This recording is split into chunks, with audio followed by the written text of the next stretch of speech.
Bueno, nuestro primer tema que vamos a ver es dinámica de fluidos. Vean que en el Serway la dinámica de fluidos es medio capítulo.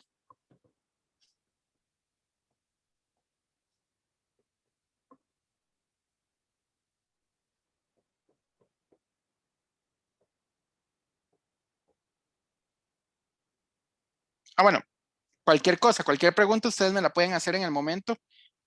Por mí bien, porque hablar yo solo durante 2 horas, créanme que hay veces que es muy cansado. ¿De acuerdo? Pueden hacer cualquier comentario cuando gusten, siempre que venga el caso a la clase. O si hay un tiempo, si quieren contar algo, por mí bien. Entonces vamos a empezar con la dinámica de fluidos. La dinámica de fluidos trata acerca del movimiento de un fluido. El semestre pasado ustedes vieron cómo se comportaba un fluido de manera estática. Por ejemplo, ecuación de Arquímedes nos dice la fuerza que va a sentir un objeto que fue sumergido en un fluido, principalmente cuando es un líquido. De hecho, la fuerza abollante para la atmósfera es muy, muy débil, pero para el mar es lo que permite que algo flote en el mar. Entonces tenemos acá el movimiento de fluidos.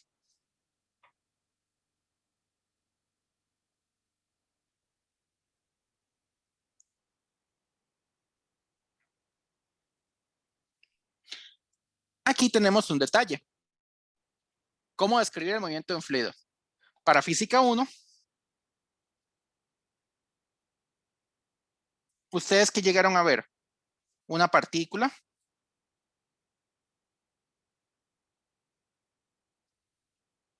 a la cual se le puede someter alguna cantidad de fuerzas, y con esto ustedes podían llegar a sacar la segunda ley de Newton. Sumatoria de fuerzas es igual a masa por aceleración. Esto se llama ecuación de movimiento. Con esto ustedes podían saber cómo se iba a mover la partícula al final. Sabían la aceleración y con algo de suerte podían integrar eso y averiguar las ecuaciones de movimiento. Podían averiguar si es de velocidad constante o si es con aceleración uniforme, que tenían una fórmula de este estilo.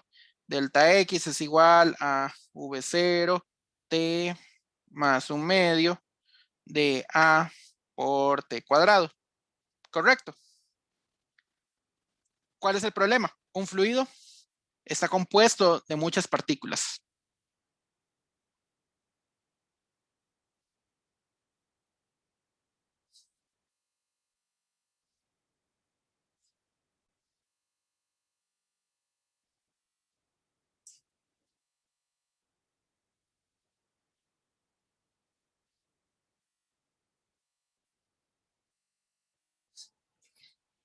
Entonces, tenemos un fluido.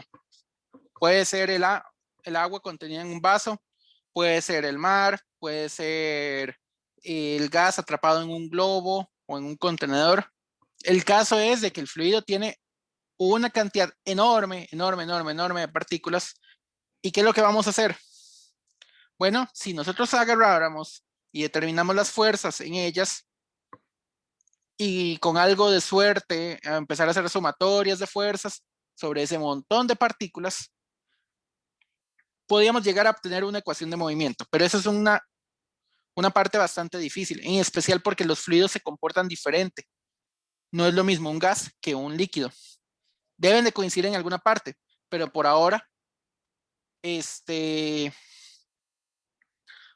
las propiedades que distinguen lo que es un gas de un líquido no nos va a interesar. Nos va a interesar un poquito más adelante, pero por ahora no.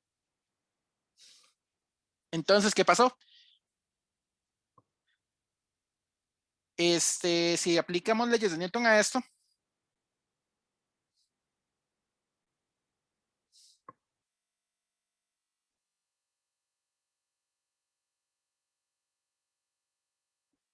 más un poco de física estadística,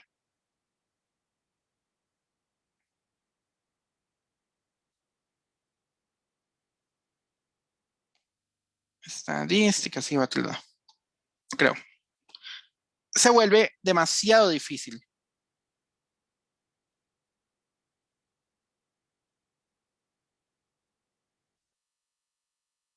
No es que no lo vayamos a hacer, de hecho lo vamos a hacer, pero para gases. Entonces, esta parte lo vamos a evitar. Este formalismo, de hecho, fue utilizado por Lagrange.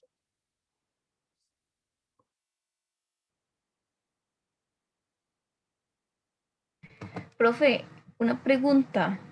¿Sí?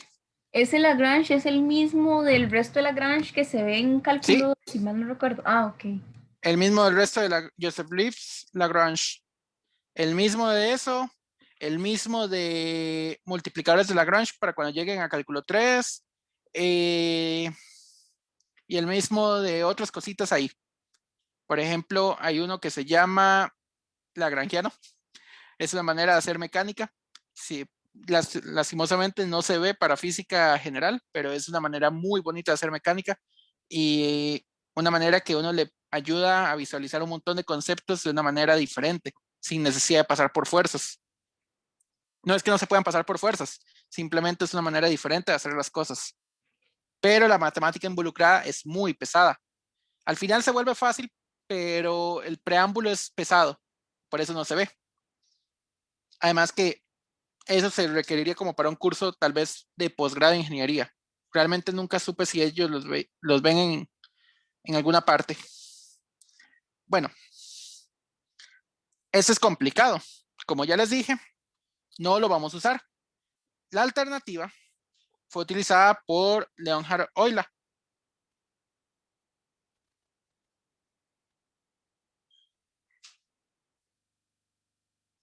Esta alternativa, dada por Euler, consiste en lo siguiente, en utilizar lo que se llaman campos vectoriales o campos escalares. En nuestro caso lo vamos a hacer todo escalar.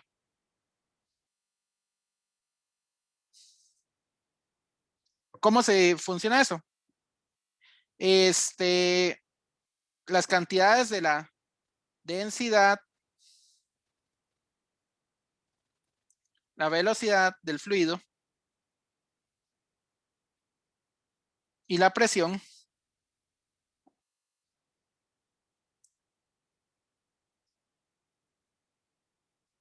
los vamos a ver como funciones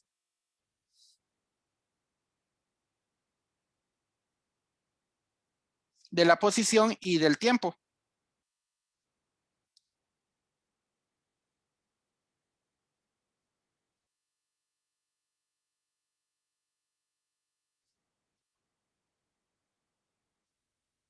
Entonces, ¿esto cómo se ve? Por ejemplo, la densidad va a ser ahora una función de la posición X, Y, Z y del tiempo.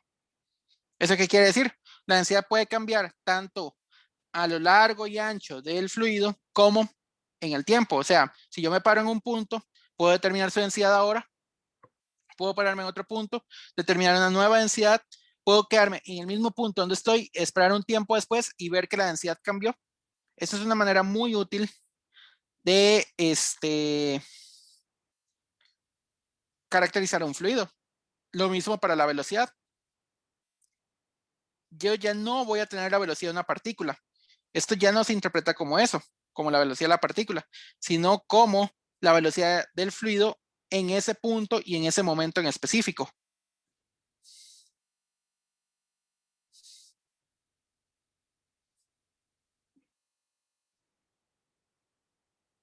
O sea, profe, como la velocidad instantánea, digamos. Parecido, pero es que el semestre pasado ustedes vieron la velocidad de una partícula. Este es más bien, imagínense en un río y voy a escoger un punto en específico del río y le pongo ahí un medidor de velocidad. Pongo el medidor de velocidad, mido la velocidad, saco el medidor, camino 100 metros y vuelvo a poner el medidor y puedo notar tal vez un cambio en la velocidad. O sea, yo estoy midiendo la velocidad en ese punto en específico. ¿De acuerdo? Sí, No correcto. estoy midiendo, en este caso, yo no estoy midiendo la velocidad de una partícula del fluido, o sea, una partícula del río, para nada. No puedo determinar o sea, si yo lograra ver una partícula O sea, digamos que tenemos un río súper claro, el agua más cristalina que existe, y milagrosamente yo tengo una partícula roja y la tiro al río. Esa partícula ahora es parte del fluido. Es muy difícil que yo pueda rastrear el camino que sigue esa partícula. Más o menos puedo hacerlo. Eventualmente, esa es la idea.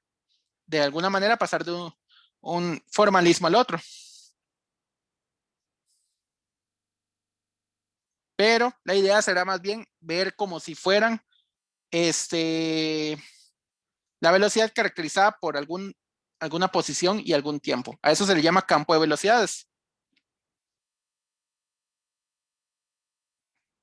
Si ven que tengo la letra muy fea, me avisan.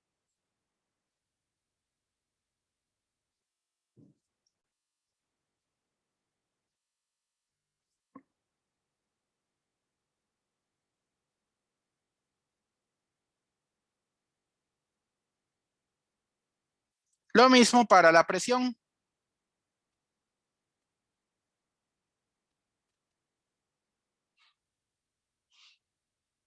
Bueno,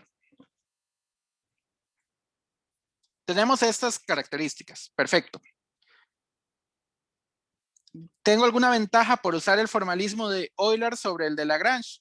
Sí, va a haber mucha ventaja y va a permitirnos visualizar el contenido de un fluido de manera muy sencilla. Al final se va a reducir a 2 ecuaciones prácticamente, que son las que vamos a utilizar en el curso. Pero antes, todavía vamos a tener que buscar características del fluido.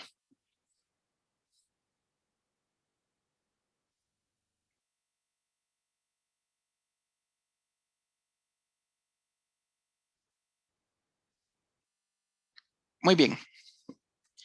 Resulta que caracterizar el movimiento de un fluido por este método, o sea, son funciones, tengo que de alguna manera ver propiedades de las funciones. Como no hemos llevado todavía cálculo 3 la mayoría, o están empezando a verlo, todavía quedan cosillas que no se van a ver y no se van a cubrir para este libro. De hecho, no están en el libro del todo. Se requiere ver un libro un poco más avanzado de fluidos para poder llegar a ver eso, principalmente las características vectoriales. Así que voy a tratar de reducir esto a solamente partes el fluido de manera muy puntual para evitar usar vectores, ¿de acuerdo? Y en especial vectores que cambian con la posición y el tiempo. Entonces, veamos a ver las características que puede tener un fluido. La primera característica es que el fluido puede ser estacionario o no estacionario.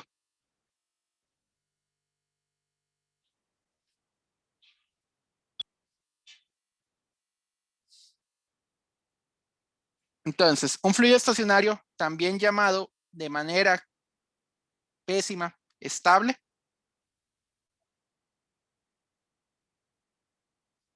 y también llamado de manera pésima laminar. Pero si ven estas palabras, tengan seguro que están refiriéndose a un fluido estacionario, que probablemente las vayan a ver. Ahorita les explicaré esta palabrita laminar. Estable no es tanto pecado, pero según algunos ingenieros, estable prefieren usarlo para otras cosas.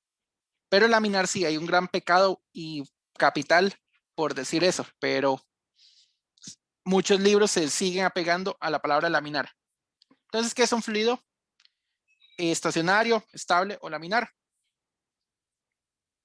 Un fluido estacionario es aquel cuyas características, cuyas funciones de densidad, velocidad y el tiempo, velocidad y presión, no vayan a depender explícitamente del tiempo. Entonces, la densidad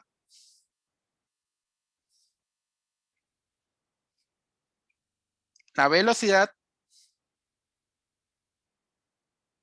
y la presión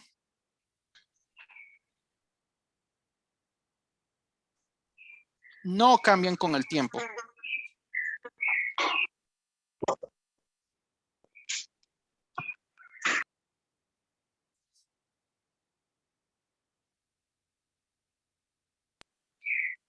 ¿Visto otra palabra?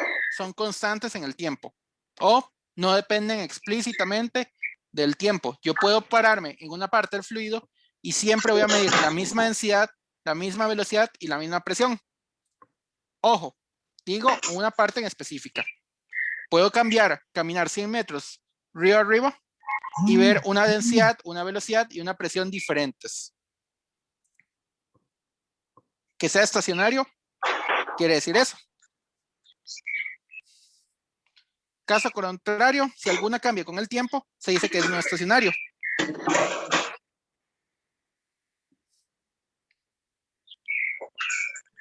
Profe, una cosa. ¿Sí?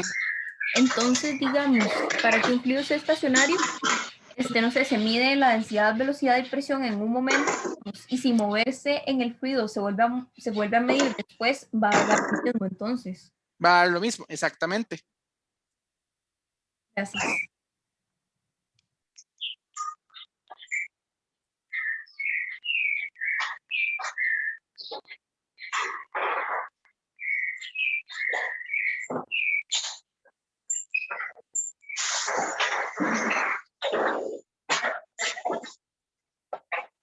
Entonces, si alguna de las anteriores con una sola que cambie con el tiempo, entonces se dice que es no estacionario.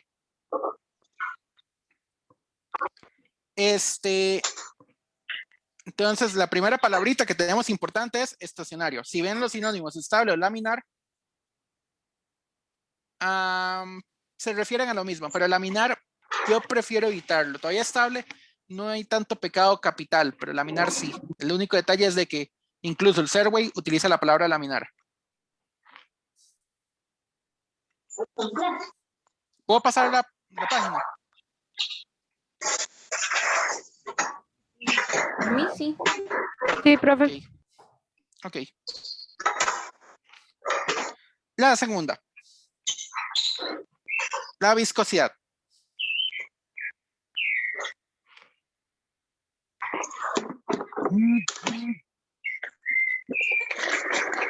La viscosidad es un análogo a la fricción. Es una resistencia al movimiento.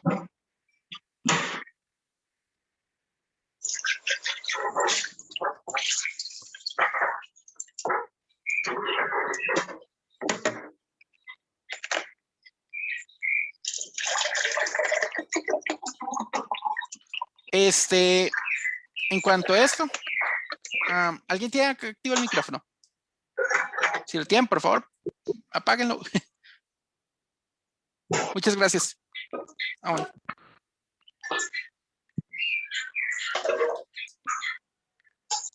Hola, ¿alguno que tenga activo el micrófono y que se escuche por el fondo? Yo creo que ya, profe. Bueno. Es que se escuchaba mucho. No, no es que me moleste, pueden hablar en cualquier momento, pero si hay mucho ruido de fondo, sería mejor mantener el micrófono apagado y hablar solamente cuando ocupen. Bueno, la viscosidad, resistencia al movimiento del fluido. Es el análogo a la fricción. Si hay un fluido viscoso, requiere cada vez más fuerza para estar poniendo el fluido en movimiento. De hecho, puede llegar a detenerse un fluido. La viscosidad puede depender de la temperatura, puede depender de muchas cosas realmente. Un ejemplo de un fluido muy viscoso es la miel. La miel tiene una alta resistencia al movimiento. Traten de poner un tarro de miel a vaciarse. Va a tardar muchísimo en hacerlo. Entonces, la viscosidad es una característica de los fluidos. Vamos a requerir fuerza. Es un análogo a la resistencia. Lo que nos va a interesar es los fluidos sin viscosidad, los fluidos no viscosos. Entonces, para efectos del curso, ahorita vamos a hablar de eso, de los fluidos no viscosos. La tercera característica es la compresibilidad.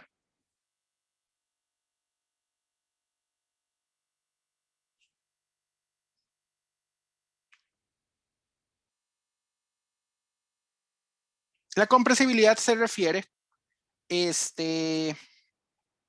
a la capacidad de un fluido de ser comprimido.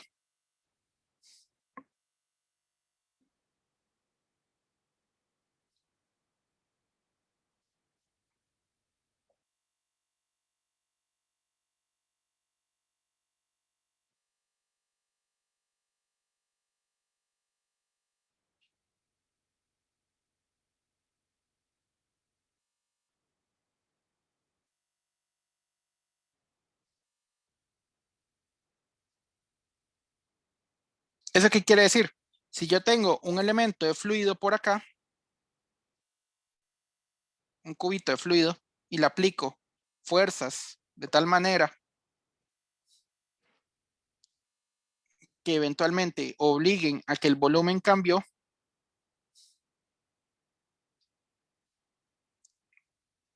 a eso se llama un material compresible.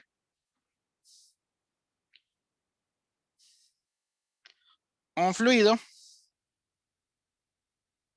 que no puede hacer, o sea, que sea prácticamente imposible comprimir, se le llama incompresible.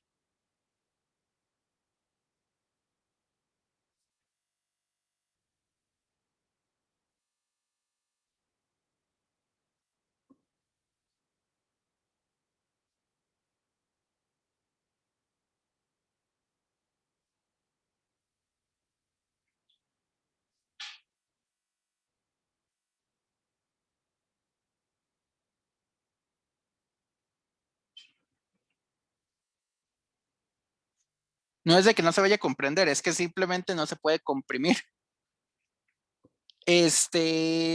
Vamos a ver qué me faltó. Perfecto. Entonces, hay algo más en esta. Los fluidos se deforman.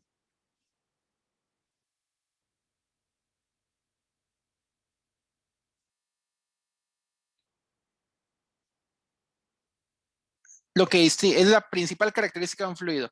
Si ustedes tienen un sólido y el sólido le aplica una fuerza y no se deforma, es un sólido rígido. Pero si ustedes tienen un material que ustedes le aplican una fuerza y cambió por completo de forma y nunca va a recuperar la forma anterior, entonces ténganlo por seguro que eso es un fluido. Hay sólidos que son, bueno, hay materiales que están en un mundo intermedio entre sólido rígido y fluidos. No nos va a interesar tanto eso. Pero los fluidos se deforman. Un material incompresible, o sea, un fluido incompresible,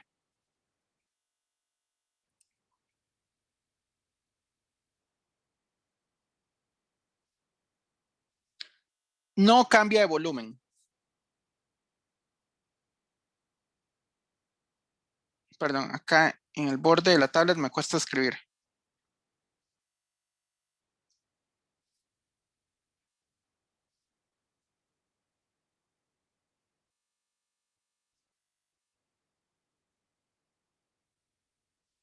Pero sí puede cambiar de forma, o sea, sí se deforma.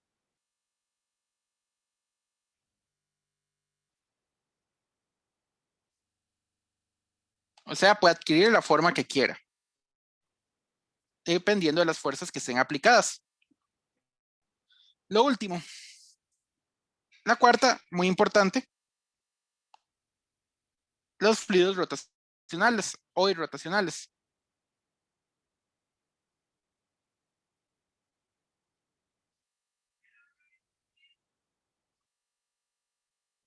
Un fluido rotacional. Los fluidos rotacionales cuesta un poquito verlos al inicio. En este vamos a hacerlo así. Si yo tuviera un río y yo pongo un barco de juguete en ese río y de un pronto a otro veo que este barco empieza a girar sobre su propio eje o algún eje particular, entonces ténganlo por seguro que ese es un fluido rotacional. Ahora, si yo tengo un barco y lo pongo por todo lado del río y solo lo veo moverse, pero que él no va a girar, ese es un fluido irrotacional. Entonces, pongámoslo de esta manera. Si se coloca un objeto externo, Profe, perdón, ¿sí? pero el fluido rotacional sería el río o el barco. El río. O sea, Ok. el barco es la prueba para poder, o sea, el juguete que pusimos en el río o en el fluido es la prueba que vamos a ocupar. Ok. O sea, ¿cómo sabemos si un fluido es rotacional o irrotacional? Perfectamente el fluido es transparente. Vemos muy poquito del movimiento de él. Solamente como cuando hace espuma o algo así. ¿Qué vamos a hacer? Le vamos a poner un juguete. Ese juguete, si sigue en línea recta sin empezar a girar sobre su propio eje, entonces es un fluido irrotacional. Si el barco de juguete que pusimos empieza a girar sobre alguno de sus ejes, es un fluido rotacional. Entonces, pongámoslo de esta manera.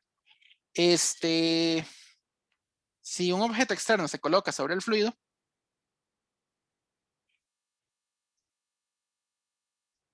Bueno, eso le iba a preguntar, ¿eso es como a nivel superficial o digamos si usted tiene un bueno, fluido y... pongámoslo de esta manera. Tengo un submarino de juguete y lo meto dentro del fluido. Ok, sí. Ya un submarino sí pasa la prueba, ¿verdad? Puedo tenerlo a cualquier profundidad del fluido. Y si él empieza a moverse solo, o sea, empieza a girar solo, ténganlo por seguro que ese es un fluido rotacional. Entonces, una manera de verlo, si un objeto externo se coloca en el fluido,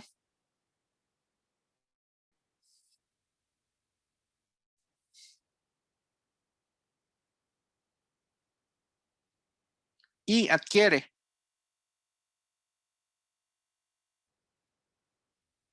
un movimiento rotacional o un giro sobre algún eje dado, nada, pongámoslo así.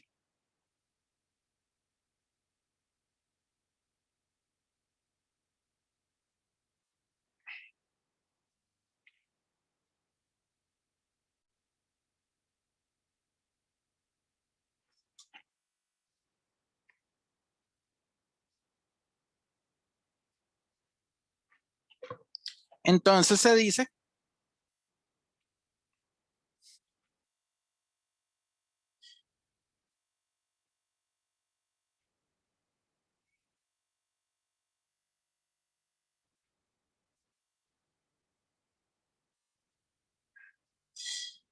caso contrario,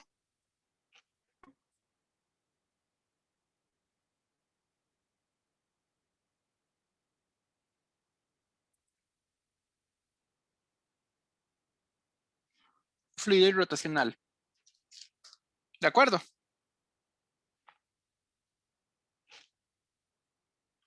Ahora, nosotros podemos tener movimiento circular, pero sin rotación. Eso es muy importante. Si yo pongo un fluido tal vez en un aro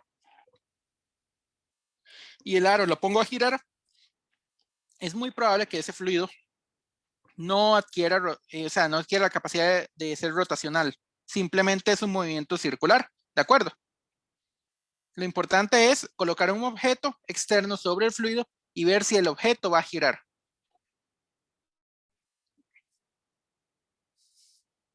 Por ejemplo, digamos el barco.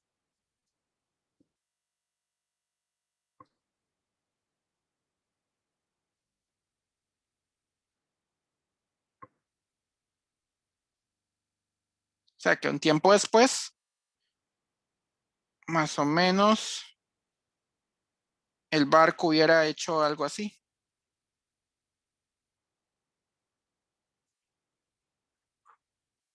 Ustedes entienden que está sobre el río.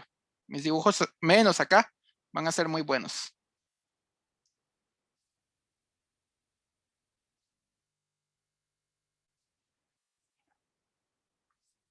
Profe, o sea, digamos, como decir lo que le pasó al Titanic sería un movimiento rotacional. Ah, sí, pero es que el Titanic fue al revés. No, es más bien de que él esté girando, digamos, sobre el plano de él. Ok, como sobre su mismo eje. Exactamente, sobre un eje que pase por el centro de masa. Ok.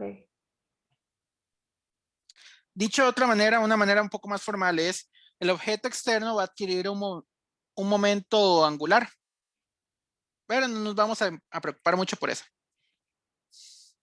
Ahora vamos con un concepto fundamental en los fluidos y con el que nos vamos a guiar por todo lo que queda del capítulo.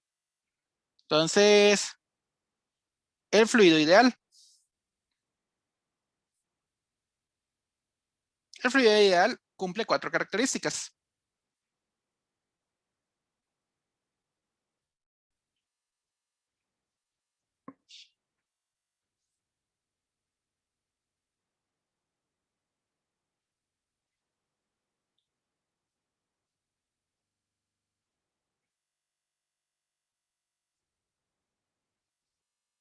Primera, estacionario.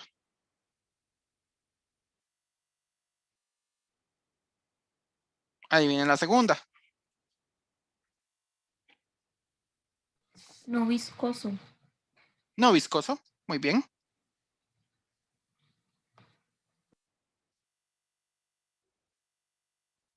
La tercera. Incomprensible. Incomprensible. Perfecto.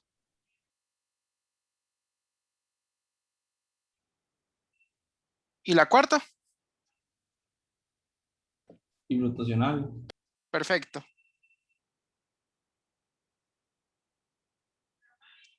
Si se cumplen las 4 características, se dice que el fluido es ideal. Esto nos va a permitir hacer varias cosas. Estacionario, no hay dependencia del tiempo.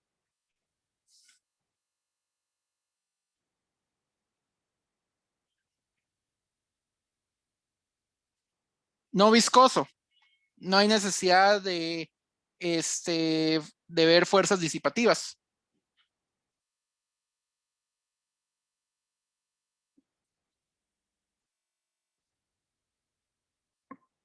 Incompresible, no hay cambio de volumen. Irrotacional, irrotacional cuesta un poco más verlo para los que ya saben de cálculo 3. Es esta.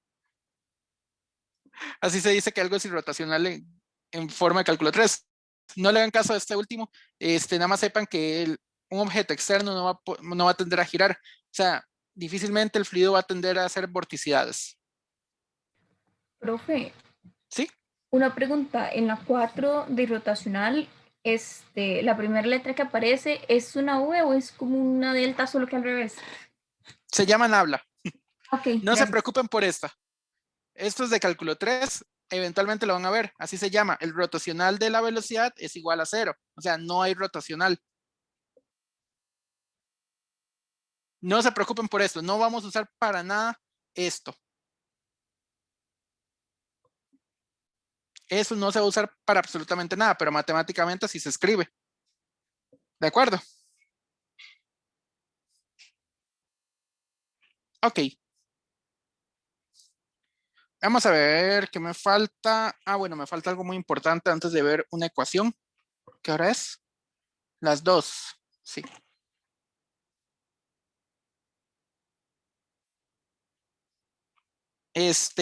Las líneas de flujo.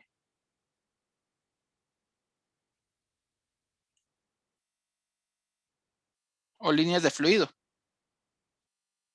Es muy sencillo. Es una manera visual de ver las características de un fluido.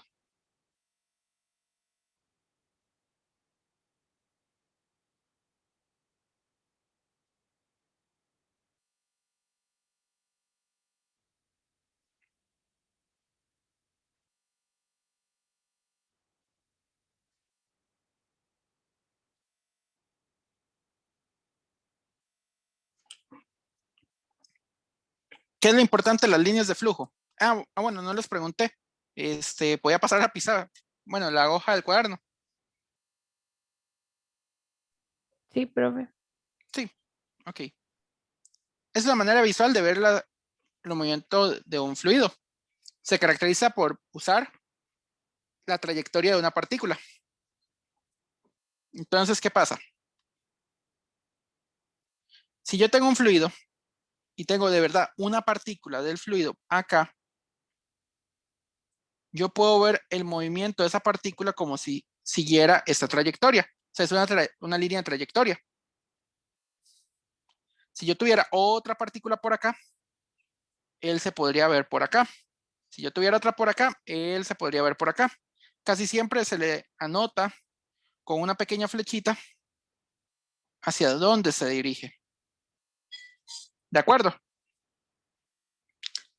¿Cómo va a ser la velocidad del fluido? Bueno, la velocidad del fluido es siempre tangencial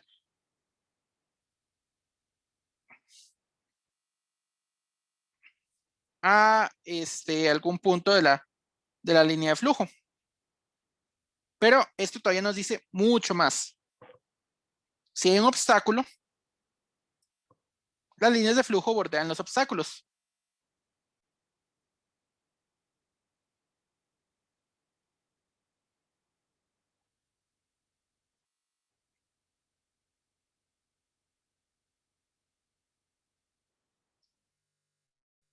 Por ejemplo, que hubiera aquí. Voy a poner otro color.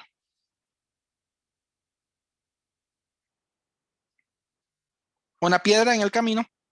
Entonces, ¿cómo va a ser el movimiento del agua o el movimiento de un fluido?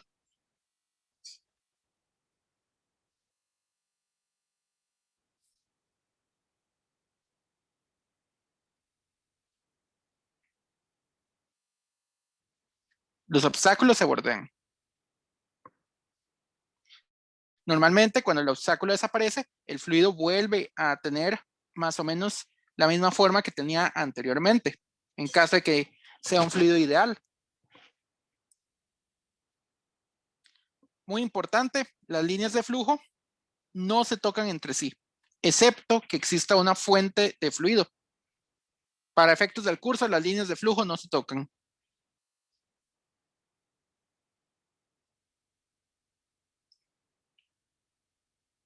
Bueno, o un sumidero, o sea, que haya un hueco en el camino del fluido. Entonces, las líneas de flujo literalmente se meten en el hueco. Por ejemplo, donde va el sifón de un fregadero. Si ustedes tiran agua ahí, el agua se irá directo al sifón. Entonces, las líneas de flujo no se cortan nunca, a menos, y esta parte va a quedar con una coma por separado, porque para efectos del curso las líneas de flujo no se van a cortar.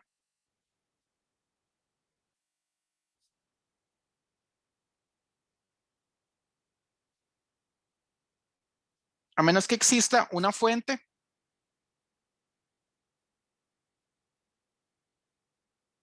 o un sumidero.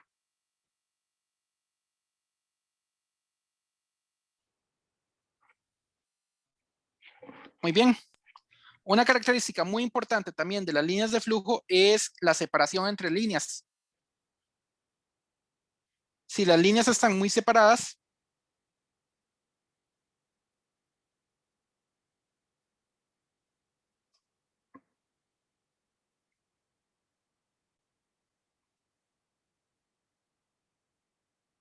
la velocidad es baja.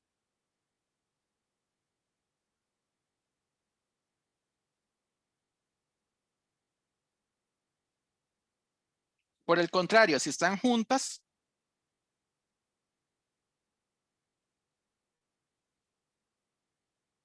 la velocidad es alta.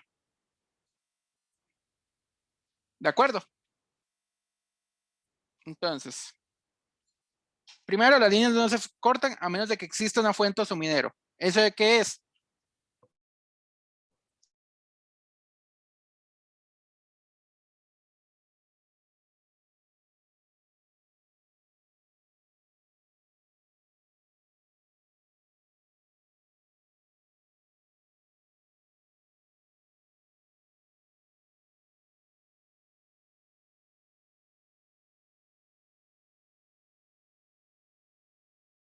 De ahí el tubo de desagüe.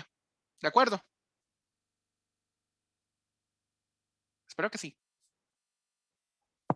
O sea, profe, Entendido, profe. Ajá. ¿Qué iba a que decir? corta, entonces como que si usted lo está viendo desde arriba, digamos, él va horizontalmente, pero si se corta, Exactamente. usted no la ve. Exactamente. Algo muy importante es de que para efectos del curso no va a haber cortes. Ténganlo por seguro. No va a haber cortes para efectos del curso. Pero si digamos, yo viera esto, eso es porque acá existía una fuente.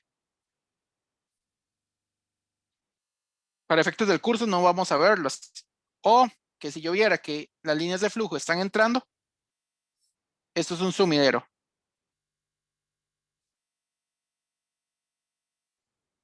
O un desagüe. También a veces se le dice desagüe, pero es muy feo esa palabra.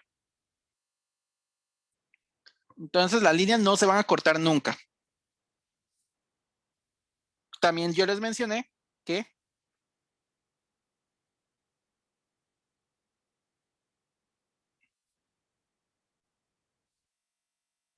Si las líneas se separan, entonces la velocidad va a tender a ser baja.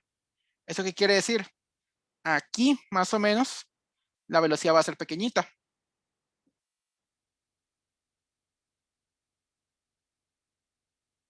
Ay, perdón.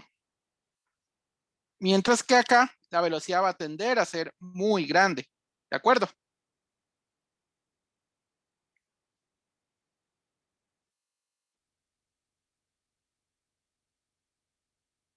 Visualmente así se ve. ¿De acuerdo? Sí, no, tal vez, más o profe. menos. Por ejemplo, Sí, sí. Sí, ¿qué iban a decir?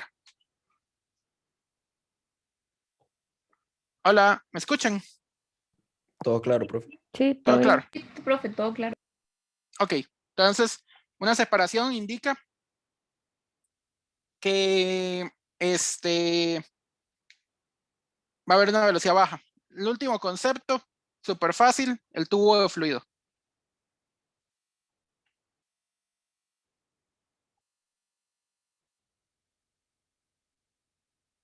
El conjunto de líneas de fluido, nada más.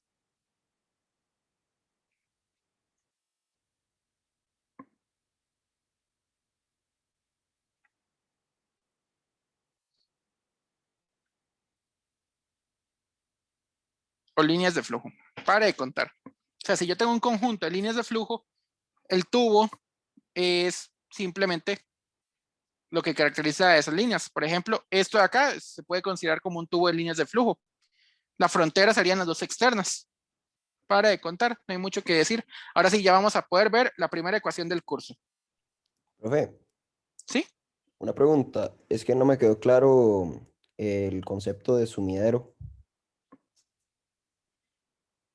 Bueno, imagínese que usted solamente va a vivir en un mundo de dos dimensiones. Una hoja, la hoja Ujú, del fregadero. ¿De acuerdo? sí. ¿Qué va a ser la fuente? Que alguien en una dimensión externa que usted jamás va a poder ver, abra el tubo y le esté empezando a caer agua. En donde está cayendo agua es una fuente de fluido, ¿de acuerdo? Es Ujú, donde se está agregando materia. ok. El hueco del fregadero, perdón, del desagüe, ¿qué va a ser? Ese va a ser nuestro sumidero. ¿Por qué? Porque es ahí donde se va a sumergir el agua y va a desaparecer. Es lo que se va a tragar la materia. ¿De Ah, acuerdo? ok, ok. Perfecto. Gracias. Con gusto.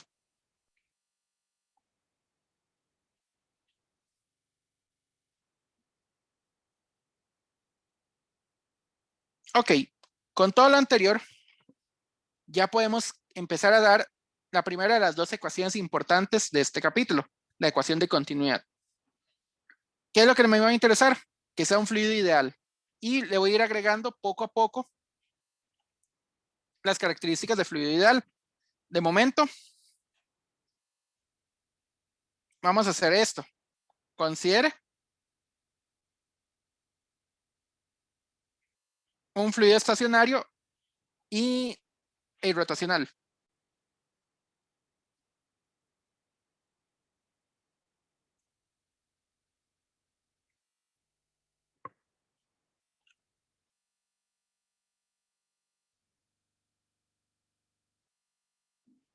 Luego le agrego las otras dos características.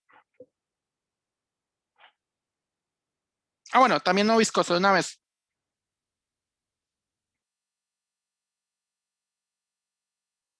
La última característica la voy a agregar al final.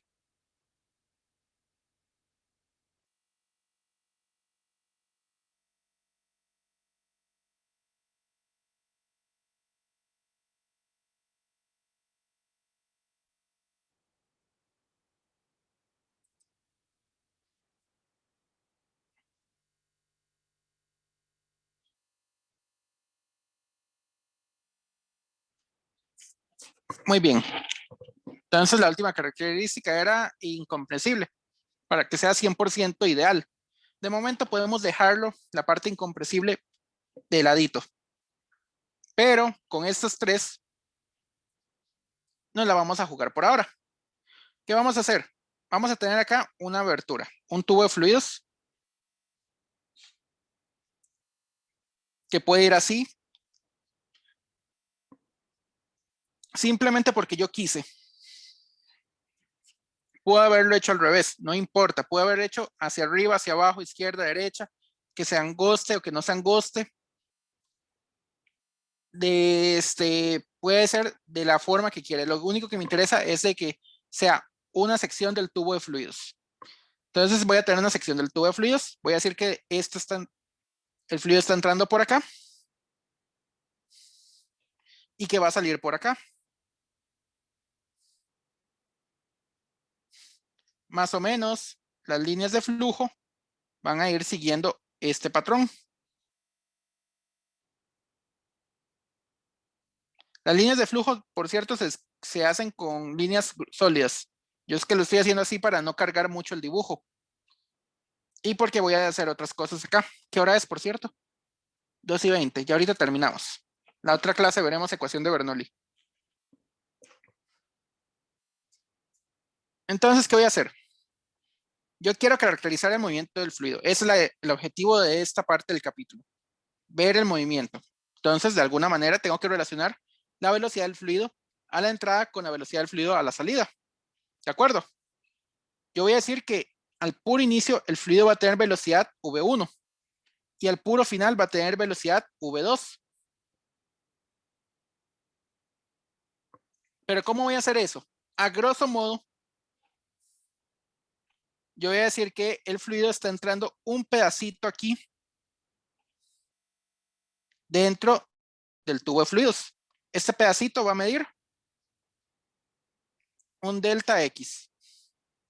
Lo voy a hacer con un delta pequeño. Lo podemos hacer con el delta grande. Da lo mismo. Delta X. Lo voy a llamar delta X1. Al puro final, a la salida del fluido, el fluido tiene que moverse un delta X2. ¿De acuerdo? Entonces el fluido más o menos se está moviendo esto. De aquí para acá y de aquí para acá. Me tiene que aproximar muy bien el V1 y el V2. O de alguna manera por lo menos estar relacionado. Vean que aquí está muy deformado. Que el tubo puede tener la forma que quiere. Y yo lo estoy haciendo con rectángulos. O con cajitas pequeñas. En realidad estos son cajas. ¿Hasta ahora alguna pregunta? Espero que no. No, profe. No, profe. Entonces estoy diciendo que el fluido profe. está entrando un delta X y está saliendo un delta X2. ¿De acuerdo?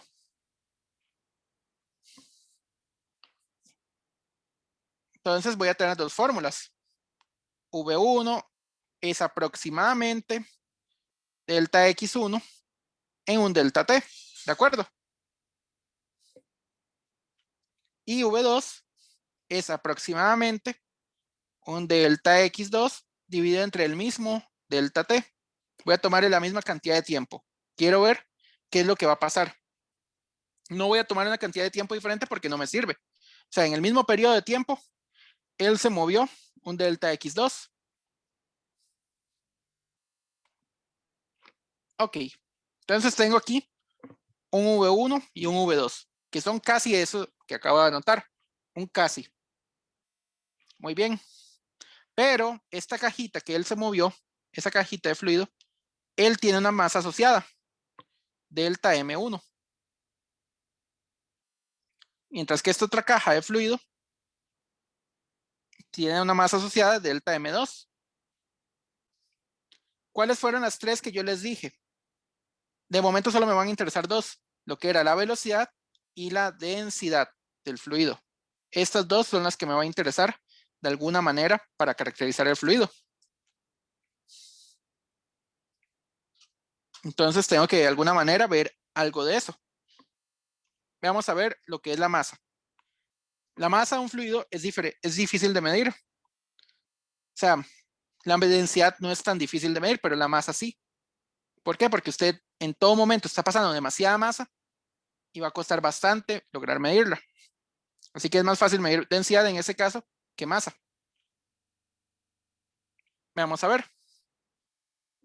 La densidad que tiene el fluido en la parte 1 va a estar relacionada con la masa.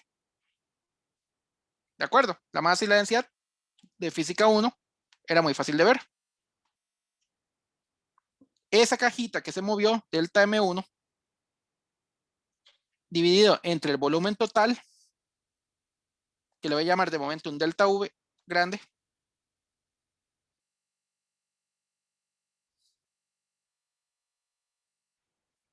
va a ser igual a la densidad de entrada. Mentira, aproximadamente igual. Lo mismo de este otro lado.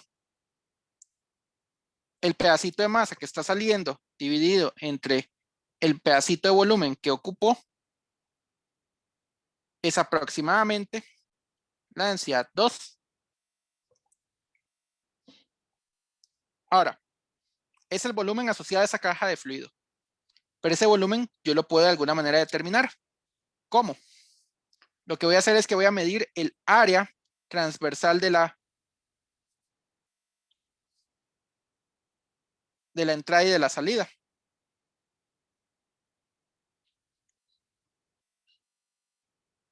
Si yo logro medir el área transversal A1 y A2,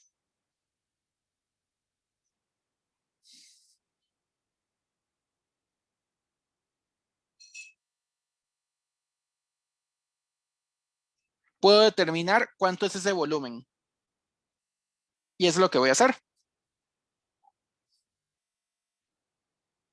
Delta M1 es aproximadamente la densidad 1 por el delta V1. Esto se traduce a densidad 1 por lo que se movió hacia adentro de del tubo de fluidos, delta X1, por el área transversal 1. De manera similar tenemos de este otro lado, delta M2, densidad 2 por lo que se movió hacia adentro, un pedacito delta X2, por el área 2. Esto recuerden que nos hace el volumen. Muy bien, pero esos delta X, yo los tenía relacionados con esto. A mí no me sirve tener delta X1 y delta X2. Necesito algo más común entre ellos, algo para poder relacionar ambos lugares. Entonces, ¿qué voy a hacer? Voy a reemplazar a los delta X1 por sus aproximaciones con la velocidad. Delta M1 es aproximadamente la densidad 1 por la velocidad 1 por el área 1 por el delta T que estoy midiendo, o sea, el tiempo de medición. Similarmente, la misma idea de acá. El pedacito de masa que está saliendo es casi igual a la densidad de salida por la velocidad de salida, por el área de salida, por el pedacito de tiempo que estoy midiendo, el pequeñito intervalo de tiempo que yo medí. Ahora, muy bonito todo esto, pero ¿cómo logro relacionar esto y cómo logro saber si de verdad estas fórmulas que son aproximadas me van a servir eventualmente de algo? Vamos a eso, a usar el cálculo. ¿Qué pasaba si el delta T tiende a 0? Eso quiere decir que el delta M también tiende a 0. No importa de qué lado de la ecuación va a estar, van a tender a 0. Pero si el delta T tiende a 0, nos dice algo más. Esto no se transforma en un diferencial, se transforma en una derivada. Las fórmulas dejan de ser aproximaciones muy buenas, pero a fin de cuentas son aproximaciones, van a pasar a ser fórmulas exactas.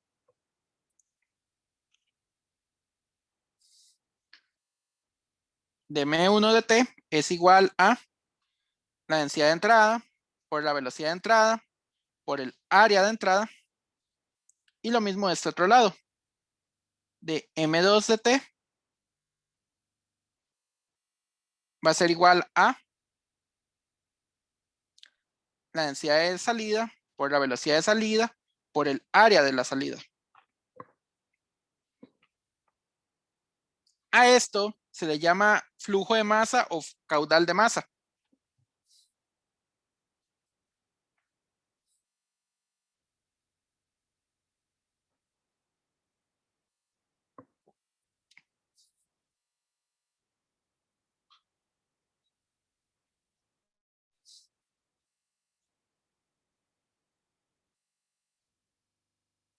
¿Alguna pregunta hasta ahora?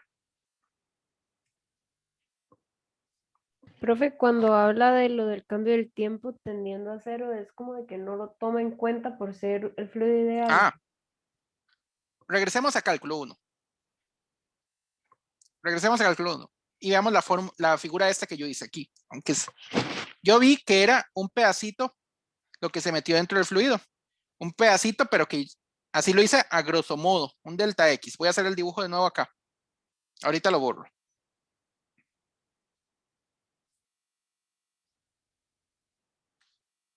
Es más, hagámoslo deformado. No importa cómo es el tubo de fluido. Lo único que me interesa es de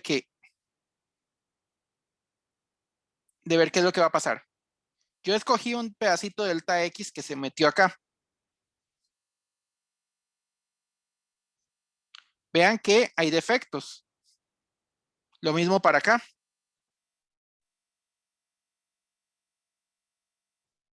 Hay defectos de ese cuadrito que yo dije que se estaba metiendo. Pero ¿qué pasaría si alguien me dice, pero profe, yo quiero hacer un cuadrito cada vez más pequeño? Entonces, ¿qué pasaría si alguien hace el defecto se redujo? Acá y acá el defecto se redujo. Y dice, no, profe, alguien quiere usar un cuadrito aún más delgado.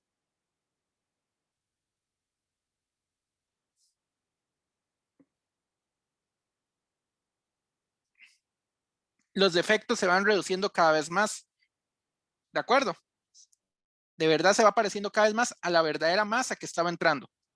Esa era la idea de cálculo 1. ¿Se acuerdan que a la hora de hacer una derivada o una integral, qué era lo que hacían? Por ejemplo, la integral. Tenían una función y por sumas de Riemann, ¿qué se hacía? Se partía acá en un cuadrito. Me faltaba esta área para de verdad aproximar bien el área debajo la función. Entonces, ¿qué hacía? Partía en lugar de un cuadrito, dos cuadritos. Y si seguían de esa manera, partiendo en pequeños rectángulos, el área de la función se parecía cada vez más, más y más. ¿De acuerdo? Es exactamente igual a esto. Con la derivada. Ok. Teníamos una función y queríamos la recta tangente. Entonces tomábamos dos puntos así y trazábamos una recta. Esa recta no es para nada tangente a algún punto de la curva. O tal vez sí, pero en este caso no. Entonces yo tomaba un punto más cercano. No es la recta tangente, pero se parece más. Tomaba ahora un punto cercano. Se parece más. Y si tomaba un punto súper cercano, se parecía más a esto. ¿Qué era lo que estábamos haciendo? El delta X que separaba esto, cada vez era más pequeño. Hasta que era súper pequeñito y de verdad, cuando se hacía cero, aproximaba perfectamente la derivada de la función. No la aproximaba, la sacaba de verdad. Y ahí sí eres una fórmula exacta. ¿De acuerdo? Es lo mismo acá. Vamos a ir tomando pequeñitos intervalos de tiempo, cada vez más pequeños, para que se parezca de verdad cada vez más a la velocidad. Mientras más pequeño, más se parece a la velocidad. Y si es infinitamente pequeño, es la velocidad. Entonces, podíamos medir la velocidad a la entrada y a la salida. También podíamos medir la cantidad de volumen en la entrada y la cantidad de volumen a la salida. ¿Y qué va a pasar? Tenemos dos fórmulas de estas. Y teníamos tres características muy importantes. Dado que el fluido era estacionario y rotacional y no viscoso, El fluido no se va a quedar haciendo vueltas por ahí. Todo lo que entra es todo lo que sale.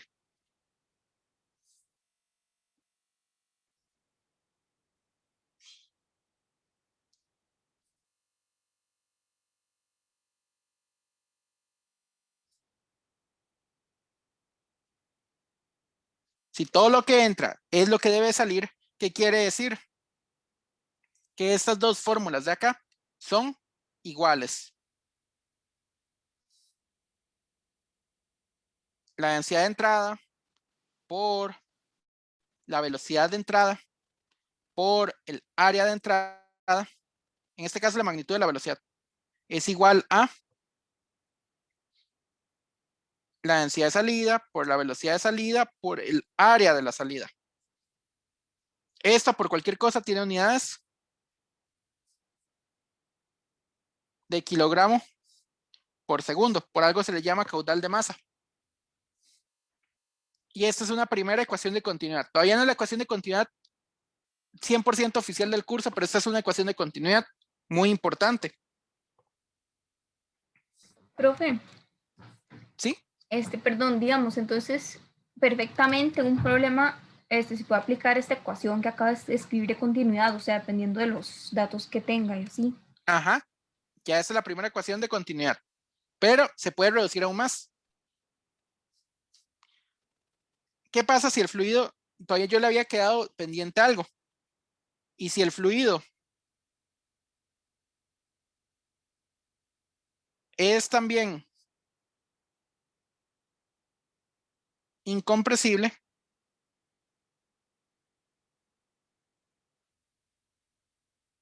¿eso qué quiere decir? En total el fluido era ideal. O sea, esta palabra ideal nos permite una vez reducir más esto. Si el fluido es incompresible, ¿qué es lo que va a pasar? No se puede comprimir, por lo tanto no puede cambiar de volumen. Y además de eso, todo lo que entra es todo lo que sale. Básicamente, ¿qué estamos diciendo ahí? La masa se conserva.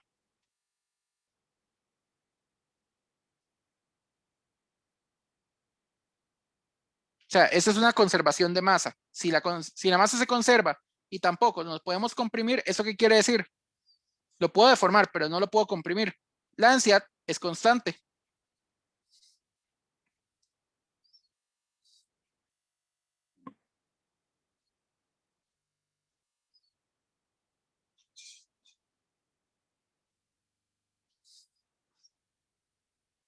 O sea, si la densidad no va a cambiar del todo a lo largo del fluido, la densidad de 1 es igual a la densidad 2.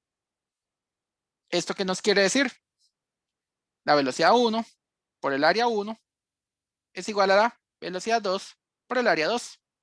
A esto se le va a conocer como ecuación de continuidad. Lo que hice fue que cancelé las densidades.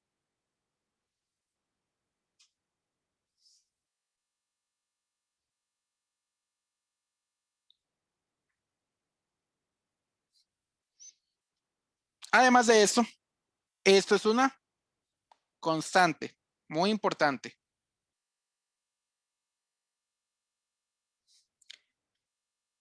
A la cantidad IV, que le voy a llamar flujo de masa o rapidez promedio de flujo o caudal flujo de volumen, rapidez promedio de flujo o simplemente caudal volumétrico, notada por IV, va a ser igual a V en algún punto por el A en algún punto, que también es igual a en otro punto. ¿De acuerdo?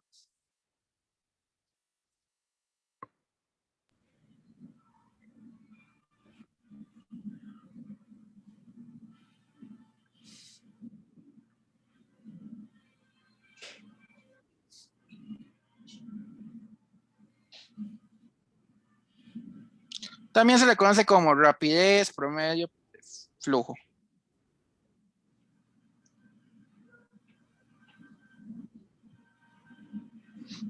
Cualquiera de esos nombres que vean, eso se refiere directamente a ISOP V. ¿De acuerdo? Ah, bueno, y las unidades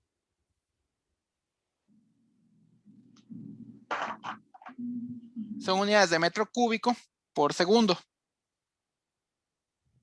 O unidades de volumen sobre unidades de tiempo. ¿De acuerdo? Al caudal de masa le voy a poner una letra Q. Por cualquier cosa, que es una letra bastante tradicional. ¿Cómo paso de una a otra? Muy sencillo. El caudal Q va a ser igual a la densidad por I sub V, por cualquier cosa. Esta es la primera ecuación importante que vamos a ver. La ecuación de continuidad. Con esta ecuación se van a hacer la mitad de los problemas de fluido, pero no se pueden hacer todos. La próxima clase, porque ya estamos casi sobre tiempo, veremos la segunda ecuación, que es la ecuación de Bernoulli. Pero antes quiero ver otra cosa. ¿Qué pasa cuando hay múltiples entradas y múltiples salidas?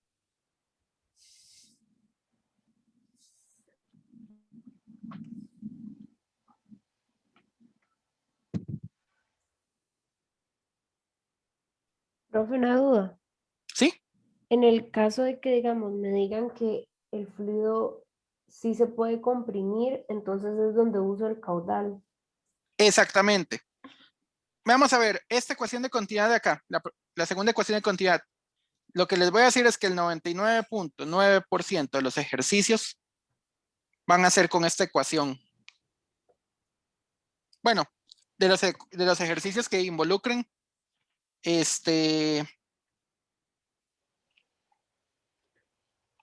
ecuación de continuidad.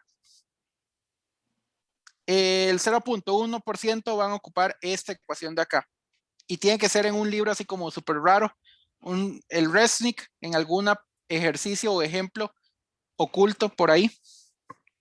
Y tiene que ser la versión inglesa porque yo creo que la versión en español no lo trae. Que le digan que el fluido sí se podía comprimir. Solo por eso. Porque hay siempre un 0.1% de ejercicio que tal vez ocupe esto.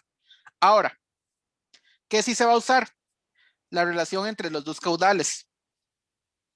Esta relación sí se va a usar. Aparece muchas veces. Muchas veces a uno le dicen este caudal o le dicen este caudal. ¿Para qué? Para que puedan utilizar la ecuación de continuidad después. ¿De acuerdo? Ok. Ahora, ¿qué pasaba con múltiples entradas y múltiples salidas?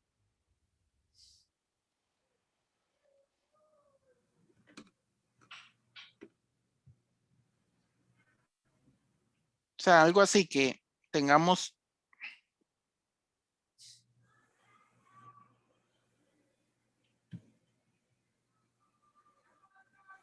un tubo así muy raro.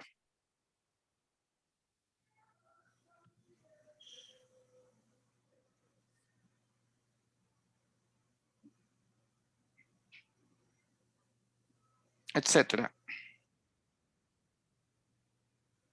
Aquí la misma historia. Entonces, ¿qué vamos a hacer? La idea es la misma. Ustedes pueden desarrollar exactamente lo mismo anterior, que vamos a llegar exactamente a una fórmula muy parecida. Las velocidades de entrada por las áreas de entrada es igual a las velocidades de salida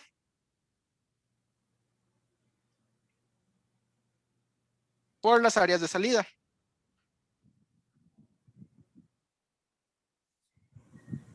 Básicamente lo que nos está diciendo es que el caudal a la entrada o la suma de caudales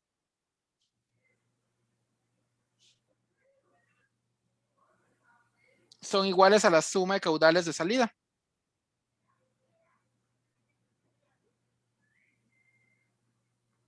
¿De acuerdo? Yo creo que ya podemos hacer un ejemplo antes de irnos. El único detalle es que no tengo la... Sí. Perdón, ahí en esa última ecuación donde dice salida no debería ir una F, o eso no es de inicial. Como que dice... También se puede decir salidas o finales. La I es un contador. Ok. Se puede usar un contador diferente, como quiera. En realidad da lo mismo.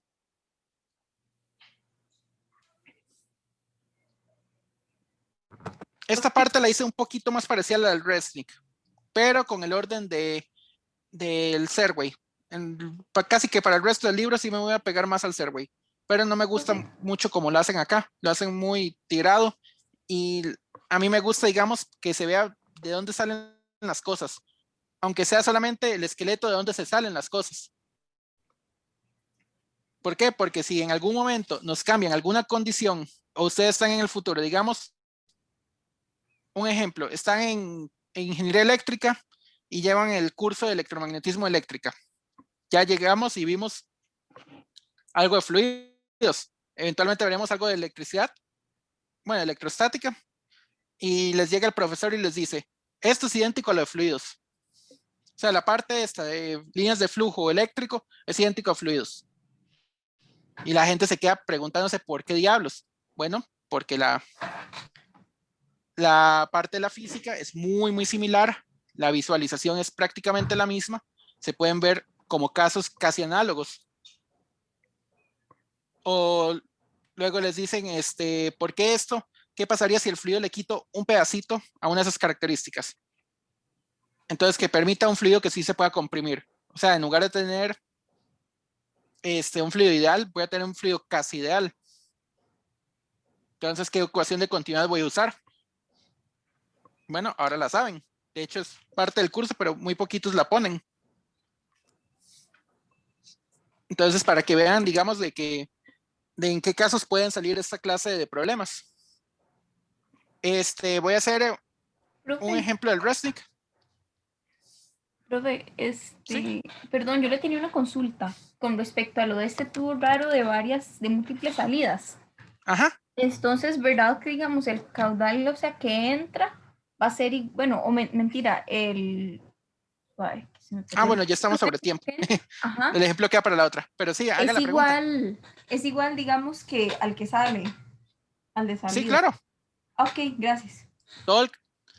Véalo de esta manera, toda la masa que entra, todo el volumen que entra tiene que salir de alguna manera. Si hay 2 entradas y 3 salidas, eso se tiene que distribuir. O sea, toda la masa que entró en la 1 y en la 2 tiene que distribuirse en la 3, la 4 y la 5. ¿De acuerdo? Ok. No voy a hacer el ejemplo ahora porque ya estamos sobre tiempo, pero voy a anotarlo para la próxima semana. O sea, nada más voy a anotar el ejemplo para que no se me olvide. El ejemplo es el 3 del Resnick. ¿Qué va a ser dice así, una corriente mide 8.2 metros de ancho y 3.4 metros de profundidad. Su rapidez es de 2.3 metros por segundo. La otra mide 6.8 metros de ancho y 3.2 metros de profundidad y fluye a 2.6 metros por segundo. El ancho del río es de 10.7 y la rapidez de la corriente es de 2.9. ¿Cuál es la profundidad del río? Voy a hacer solamente el dibujo y con eso terminamos. Más o menos el dibujo es algo así.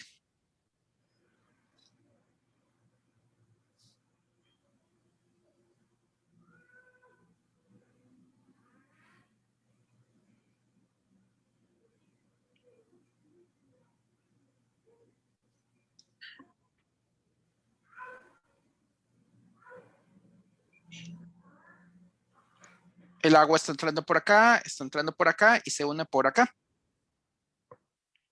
Dice que esta tiene ancho de 8.2.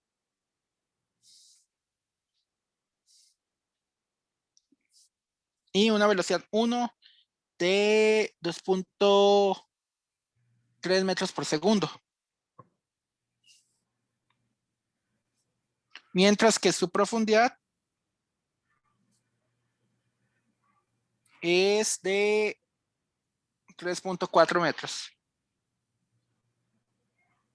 De este otro lado nos dice que el ancho es igual a 6.8 metros La profundidad, 3.2 metros. Y la velocidad en este punto de 2.6 metros por segundo. A la salida dice que ancho es igual a 10.7 metros y la velocidad de salida es de 2.9 metros por segundo. La pregunta es, ¿cuánto es la profundidad de la salida?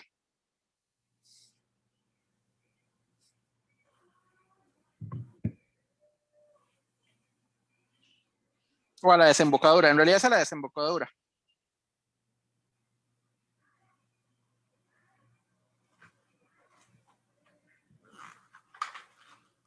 ¿Qué va a ser la idea? Nos dan las dimensiones del río y nos dan las velocidades en todos los puntos. Determinar la profundidad de la desembocadura, o sea, la velocidad de acá, la profundidad acá, en esta zona. Bueno, este ejemplo lo vamos a desarrollar en la otra clase.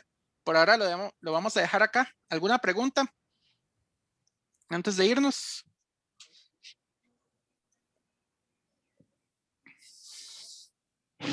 Usted sube el documento ahorita, ¿verdad, profe? Al Drive. Sí, claro. Si quiere lo subo ahora o lo subo a la otra clase. Bueno, lo puedo subir ahora de una vez. Sí, sí, gracias. Ok. Sí, porque yo sé que a veces voy muy rápido y se me pasa que ustedes no copian tan rápido. En realidad yo escribo lento, pero no es lo mismo estar escribiendo en la pizarra que estar copiando en un cuaderno. Entonces ahora lo subo, no se preocupe. El link de Drive ya lo tienen. ¿Cómo? Bueno, pura vida. Gracias. Ok. Bueno, mucha suerte. Lo vamos a dejar hasta acá. Gracias, profe. Es profe. Gracias, profe.